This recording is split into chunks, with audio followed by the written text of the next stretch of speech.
Fizi News 24. Fizi News 24. Média d'information en temps réel. Média d'information en temps réel. Fizi News 24. Fizi News 24. Chombo cha habari kwa muda sahihi. Média d'information en temps réel.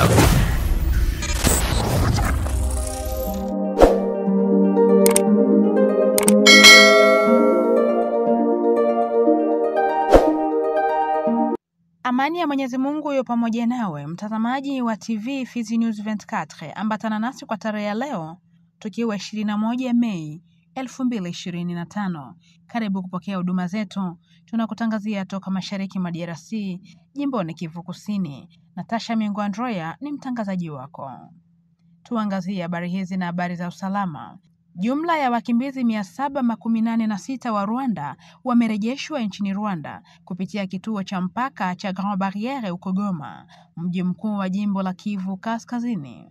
Kulingana na Eugene Brown, msemaji wa ASER aliyenukuliwa na wenzetu wa Actualite.cd, wengi wa familia hizi wanatoka Karenga katika eneo la Masisi. Walikimbia Rwanda mwaka 1994 wakati wa mauaji ya halaiki na kuishi katika Jamhuri ya Kidemokrasia ya Kongo.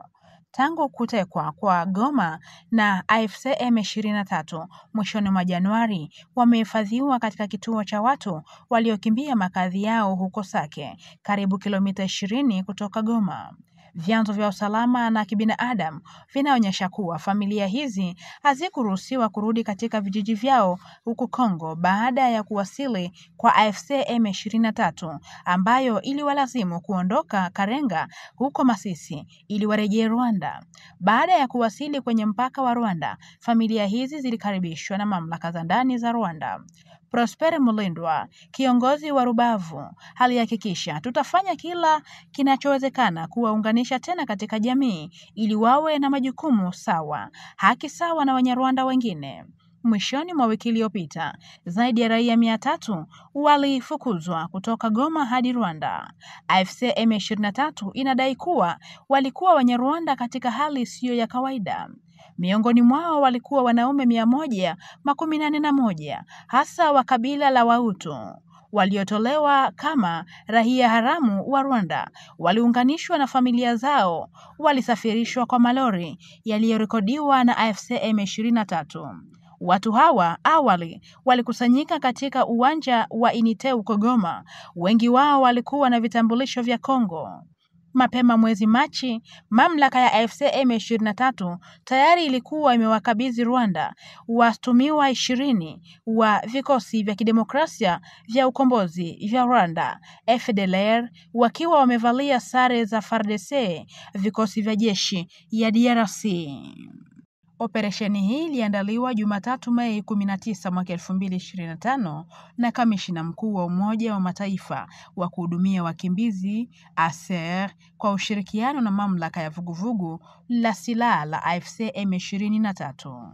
Usafiri. Kamishna wa ziwa eneo la Moba Tanganyika, Jafte Mbuto Nasibu, anatoa wito kwa wamiliki wa meli na wamiliki wa boti kuongeza umakini na kuheshimu kwa dhati hatua za usafiri katika ziwa Tanganyika. Taarifa zimetolewa na Radio Kapi ambayo inabainisha kuwa wito huu unakuja kutokana na upepo mkali unaovuma hivi sasa katika ziwa Tanganyika na kuinua mawimbi hatari na kuhatarisha usalama wa boti pamoja na meli. Kamishna wa ziwa alitoa onyo hilo Jumatatu, siku chache baada ya boti kuzama katika ziwa Tanganyika na kusababisha vifo vya watu 2 na wengine kadhaa kutoweka kufuatia hali mbaya ya hewa. Kutokana na habari hizo, Jafte Mbuto Nasibu anasisitiza wajibu wa wamiliki wa meli na kuwataka kuzingatia maagizo yanayotolewa na mamlaka ya baharini. Mwisho anaonyesha kwamba sio tu swala la kufikiri juu ya faida ya shughuli zao wenyewe ili wapate pesa, lakini kwa kuzingatia shughuli za kimaisha pamoja na kuzingatia maslahi ya jumla ya nchi, kuanzia na ulinzi wa idadi ya watu. tunapitia kipindi cha hatari kubwa kwa urambazaji ambapo ajali zinaweza kutokea wakati wowote. Hii ndiyo sababu tunawaomba wamiliki wa meli kuwa na subira na kuandaa vifaa vinavyofaa kwa uokoaji. Kamishna huyu anaonya kuwa hakuna boti itakayoruhusiwa kusafiri bila kukamilisha taratibu za usalama zinazohitajika. Ikiwa hali ya hewa si nzuri, sitaruhusu kuvuka. Wanaojaribu kusafiri kwa meli kinyume cha sheria lazima waelewe kwamba lazima wapitie mlango wa mbele, yaani wahakikishe kuwa sheria zote za usalama zinaheshimiwa na kuthibitishwa na maajenti wa kituo cha polisi cha Ziwa, anaonyesha Jeff Tembuto Nasibu. Usalama wa baharini katika Ziwa Tanganyika umesalia kuwa kipaumbele kwa mamlaka za mikoa ambazo zinataka wahusika na sekta hiyo kuchukua tahadhari na kuweka kipaumbele katika ulinzi wa abiria. Ufahamu. Tume ya Kitaifa ya Kudhibiti Silaha Ndogondogo CNC imetoka kuzindua kampeni ya uhamasishaji kuhusu hatari ya migodi na milipuko huko Walikale katika jimbo la Kivu Kaskazini. Kampeni hiyo ya uhamasishaji ilianzishwa tangu Mei 20 mwaka tulimo huko Walikale. Kulingana na wenzetu kutoka Actualite.cd, hatua hii inafuatia ugunduzi unaothibitishwa wa mabaki ya vita ambayo yanaripuka katika eneo hilo, matokeo ya mapigano ya hapa majuzi baina FARDC na AFC M23. Katika ripoti, mkuu wa wadhifa mkuu wa CNC ALPC Walikale amethibitisha kuwa mapigano hayo yalisababisha kutelekezwa kwa vifaa kadhaa vya milipuko na wapiganaji hao, na hivyo huhatarisha maisha ya maelfu ya wakazi. Hii ilikuwa fursa kwa Clemando Ole kutoa wito kwa idadi ya watu kuwa waangalifu na kuripoti ugunduzi wowote wa silaha ambazo hazijalipuka au vifaa vingine vya kijeshi kwa idadi za usalama. Ili kuongeza ufahamu miongoni mwa watu, kiongozi huyo hutumia visanduku vya picha, vielelezo ili kuwaruhusu raia kutambua vitu hatari na kutoa taarifa kwa huduma za usalama ikiwa vinagunduliwa. Ikumbukwe kwamba katika vijiji mbalimbali Walikale ilikuwa ni eneo la mapigano Machi mwaka 2024 na kuacha nyuma mali ya kijeshi ikiwa ni pamoja na vifaa vya milipuko na risasi zilizoachwa na pande zote. Elimu. Kamati ya usimamizi ya ISTEME Bukavu inawataka wanajumuiya wake kutanguliza amani, kuonyesha uwajibikaji na kuunga mkono juhudi zinazohakikisha mwisho wa mwaka wa akademia unamalizika kwa amani na tija. Haya yanajiri baada ya kuongezeka kwa mvutano unaosababishwa na wanachuo walioandamana kukashifu usimamizi duni na kuendelea kupanda kwa karo za masomo. Ufafanuzi muhimu. Baada ya asubuhi ya fadhaa kwenye lango la ISTEME Bukavu kwenye tovuti, matairi yalichomwa ili kukemea hali hiyo ambayo wanachuo wanaona kuwa sio endelevu.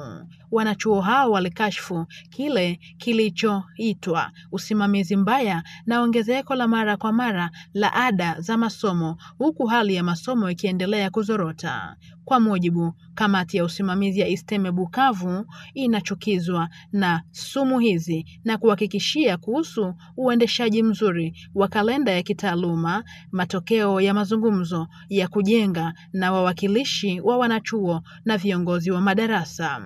Alipowasiliana nasi, kiongozi mkuu wa ISTEME Bukavu aliripoti kwamba tangu kuanza kwa shughuli za kitaaluma mnamo Februari 2024, mafanikio kadhaa yamepatikana kutokana na ushirikiano wa karibu kati ya mamlaka na kitaaluma, wawakilishi wa wanachuo na washiriki mbalimbali wa taasisi hiyo. Profesa Christophe Masumbuko anasisitiza kuwa mijadala hii iliyojikita katika kusikiliza na kushirikiana, uwajibikaji umewezesha kufikia muafaka wa kalenda ya kitaaluma. Yote haya katika uwazi, utawala bora na mazungumzo endelevu, hakikisho la amani ambalo linapashwa kuhimiza kila mtu kuunga mkono juhudi za kuleta utulivu wa mwaka wa akademia. Kwa hivyo hivyo, yeye na kamati yake ya usimamizi wanathibitisha kuendelea kwa mitihani ya muhula wa kwanza wa mwaka wa akademia wa 2025-2026 ambayo itaanza Alhamisi Mei 22 mwaka 2025 na kualika wanachuo kujiandaa kwa utulivu na umakini. Kwa ufupi, wanathibitisha tena dhamira yao ya uwazi, utawala bora na mazungumzo yanayoendelea na wadau wote. Habari za kijamii. Familia kadhaa hazina makazi katika kikundi cha Mudusa, tukiwa kijiji cha Buozi mnamo tarafa la Kabare. Inafuatia mkasa wa moto uliojitokeza na kurarua zaidi ya nyumba 10 na zingine 3 kubomolewa. Katika mahojiano na mwanaripota wa TV Fizi News, mwigizaji wa masuala ya kiraia Elvis Chirimwami anatoa wito kwa mamlaka husika na watu wenye moyo mwema kujia familia hizi msaada, sababu zinaishi katika mazingira magumu kufuatia mkasa huo wa moto. Tujulishe ya kwamba inawezekana kuwa kulikuwa ndugu jirani ambaye alikuwa akisharjika battery ya telefone ya kidogo, na hiyo alikuwa akisharje ile masistemu ya kufunga masinga ama charge indirect, na hiyo battery ilionekana kaliweza kujaa na kupasuka kwa kuexplose, na ni hapo moto iliweza kuanzia na kulunguza manyumba hizo. Hakuna mtu yeyote aliweza kufariki ndani, ila tujulishi kama bitu mingi ya nyumba iliweza kuungua na kugeuzwa kuwa pia maji. Shirika nyipya la raia NDC Mudusa Chumvi ya Kongo inatoa sauti ya pole kwa jamaa zote ambazo ziliweza kuunguziwa na nyumba zao, na kukuona yagisi kwa leo hawatalala nyumbani, tunawapa tena pole. Shirika nyipya la raia inaomba vile vile kwa viongozi na wenye mashirika za kusaidia watu ama wa humanitarian kuweza kusaidia hao wa raia ambao walikumbwa na shida hizo. Tunaomba vile vile kila mtu wa roho nzuri, jirani, rafiki, chef de village, sous village, notable au honorable waweze kusaidia watu, hata kwanza na chakula, nguo, kinywaji, maji ya kunywa, vya vile kwa ngisi wakuu viongozi wataweza kusaidia. Habari za kijamii na matamatisho ni kwamba Linda Nyuki ili kurahisisha ushafushaji wa mimea na uzalishaji wa asali. Ujumbe uliozinduliwa na Profesa Bakenga Matabaro Donche katika mahojiano na mwanaripota wa Fizi News kando ya sherehe ya kimataifa ya nyuki inayosherekewa kila Mei 20. Fursa kwa Profesa Bakenga Matabaro Donche, mratibu wa Apikivu, kukumbusha changamoto zinazowakabili wafugaji nyuki, ikiwa ni pamoja na mafunzo na vifaa vinavyofaa. Fursa kwa yeye kuomba msaada kwa wafugaji nyuki kuchangia maendeleo ya sekta hiyo. Amezungumza hayo katika dondo lililokusanywa na mwanaripota wa Fizi News. Tunajua kama asali inaweza kuleta inaweza ongeza franka kwa apiculteur, mfuko pesa kwa apiculteur, na ile pesa inaweza tumikishwa kwa kujenga nyumba, kwa kusomesha watoto, kwa kwenda kwa munganga na ingine vitu yote. Donc ndio vraiment shida kabambi tuko nayo kwa hizi. Ujumbe ni kusema kama tulinde hiyo nyuki, kwani kama nyuki haiko hakuwezi kuwa agriculture, hakuwezi kuwa mlimo. Na kwa sasa tunaona miti wanakata kiolela, fasi yote wanakata miti, na ile kukata miti natuma nyuki haina tena fasi ya kuikala, fasi kwenye inaweza kujireproduire, na hiyo inatuma population ya nyuki naende na shuka. Or ile population or nyuki ndio zinatupatia chakula yote tunakula inatoka kwa nyuki. Ndio maana tunasema tunaomba population yote vijiji yote walinde ile nyuki. La ziada hatuna, mtazamaji wa TV Fizi News, popote unapotufuata duniani tunasema asante. Tuonane siku nyingine kwa majaliwa ya Mwenyezi Mungu. Fizi News 24, média d'information en temps réel. Fizi News 24. Chombo cha habari kwa muda sahihi. Média d'information en temps réel.